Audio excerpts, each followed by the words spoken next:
అంటే మీ ఇంటి పెద్ద కొడుకు మంత్రిగా కూడా ఉన్నాడు కాబట్టి నా ఇల్లు అంటే పాలేరు నియోజకవర్గం నా ఇల్లు కాబట్టి నా ఇల్లును చక్కదిద్దుకునే అవకాశం మీ ద్వారా నాకు వచ్చింది కాబట్టి తప్పకుండా మీరు ఆ కోరిన కూడా చంద్రమండలానికి తీసుకుపోమని మీరు అడగల.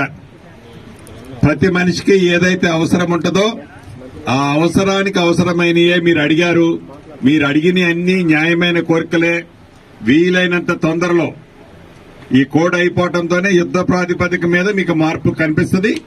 మార్పు కనిపించే ఏర్పాటు చేస్తా.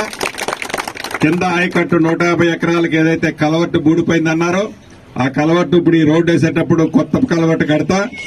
తమ్ముడు ఒక అతను సెంట్రల్ డివైడర్లో ఆయన కావాలని అడిగిండు. కట్టడానికి నాకు ఇబ్బంది లేదు, కానీ ఊళ్ళో ఎడల్పే తక్కువ ఉంది. ఆ ఎడల్పు చేయడానికే మా ఆడబిడ్డల్ని అన్నదమ్ములను బతిలాడుకుంటున్నా. కొద్దిగా మీరు పైకి జరపాలన్నా ఇల్లు కడతా. నిజంగా ఇల్లు అంతా పూర్తిగా పోయిన వాళ్ళకి ఇందిరమ్మ ఇల్లు ఇస్తారని చెప్తున్నా. ఇందిరమ్మ ఇల్లు పూర్తిగా పోయిన వాళ్ళకి ఇందిరమ్మ ఇల్లు ఇస్తా. కానీ నువ్వు ఇప్పుడే డివైడర్ కడితే ఉన్న ఇరుకులో ఇబ్బంది అవుద్ది. మీరు స్థలం జరిపేటట్టుంటే ఏది డివైడర్ ఏంటి అద్భుతంగా మంచిగా ఖమ్మంలో ఉన్న టైప్ లో డివైడర్ కనిపిస్తా మీరు అడిగితే. కానీ ఆడ స్థలం ఇబ్బంది ఉంది. దాన్ని చూసి రోడ్డు అయితే మంచిగా డబల్ రోడ్ వేసుకోవాలి కాబట్టి డబల్ రోడ్డుకి సహకరించాలని నా పోలేపల్లి గ్రామ ప్రజలందరినీ నా కుటుంబ సభ్యుల్ని కోరుకుంటున్నా. ఈ అడిగిన సమస్యలే కాకుండా వ్యక్తిగతంగా ఒక తమ్ముడి దగ్గర ఉన్నారు, ఎవడైతే కబ్జా చేసింది అంటున్నారో అధికారులను ఆదేశిస్తా. దానిని కూడా తప్పకుండా నా తమ్ముడిదే ఆ భూమి అయితే తిరిగి ఇప్పిస్తా. ఇలా ఏదైతే ఎస్సీ కాలనీలో ఒక స్థలం ఎవరో కబ్జా చేయాలని ఒక తమ్ముడు పాయింట్ రేజ్ చేశాడు. ఒక గజం చోటు కూడా వాళ్ళకి ఏరే వాళ్ళకి ఎవరికి ఇవ్వలను. అది మీ కమ్యూనిటీ కిందే ఉంచుకోండి.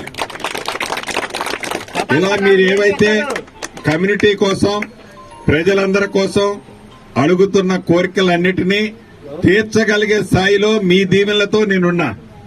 తీర్చే బాధ్యత నాదే, తీరుస్తా.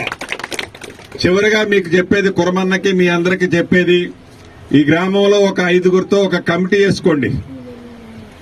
ఒక్కొక్క కులం నుంచి ఒక్కొక్కరు ఒక కమిటీ వేసుకోండి. ఈ గ్రామంలో భవిష్యత్తులో ఏ కష్టం వచ్చినా నాకు తెలియజేయటం కోసం ఆ కమిటీ ద్వారా నాకు తెలియజేస్తే నాకు కూడా ఈజీగా ఉంటది. కాబట్టి వ్యక్తిగతమైన అవసరాలే కాకుండా ప్రజలకు ఉపయోగపడే అవసరాలని, వ్యక్తిగత అవసరాలు కూడా తీరుస్తా. ప్రజల అవసరాలను తీర్చే దాంట్లో ఈ కమిటీ సహకరించే కమిటీని వేసుకోవాలని, అది కూడా లేట్ చేయొద్దని, రేపు ఇందిరమ్మ కమిటీని ఆ పేరు దానికి ఇందిరమ్మ కమిటీని గవర్నమెంట్ తో అఫీషియల్ గా దాన్నే చేపిస్తా. కాబట్టి మీరందరూ ఇల్లు లేని వాళ్ళకి ఇల్లు ఇస్తానన్నా, ఇళ్ల స్థలం లేని వాళ్ళకి ఇళ్ల స్థలం అన్నా, కొత్త రేషన్ కార్డు అన్నా, పెన్షన్ అన్నా, ఇక ఏమీ మళ్ళీ నాకు ఒక సంవత్సరంలో రోడ్లన్నీ కంప్లీట్ చేపిస్తా, కమ్యూనిటీ హాల్ ఈ నెలలోనే కట్టిస్తా, ఇవన్నీ పూర్తి చేసే బాధ్యత నాదే. కానీ మీరు చల్లగా ఉండండి, ఆనందంగా ఉండండి. బాధ వస్తే ఆ కమిటీకి చెప్తే వాళ్ళు నాకు చెప్తారు. ఎక్కడున్నా మీ పెద్ద కొడుకుగా సహకరించి సహాయం చేసే బాధ్యత నాదని తెలుపుతూ మీ అందరి దగ్గర సెలవు చేసుకుంటున్నా. వ్యక్తిగతంగా ఉన్న పిటిషన్లు ఏదైనా ఉంటే